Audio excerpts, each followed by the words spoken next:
అబద్ధం గోడ కట్టేసింది దావీదు హృదయంలో. మెఫీబోషెతు నిజం చెప్పినా దావీదు ఎందుకండి నీ సంగతులన్నీ మాకు ఎందుకండి, ఇంకా మీ సంగతులు మాకు చెప్పకండి, ఆ సోది మాకు చెప్పకండి.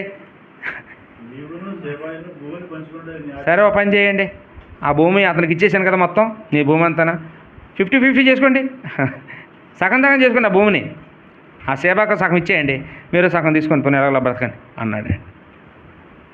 ఏమైపోయాడండి దావీదు జ్ఞానం ఏమైపోయింది, దావీదు భక్తి ఏమైపోయింది, దావీదు విశ్వాసం ఏమైపోయింది.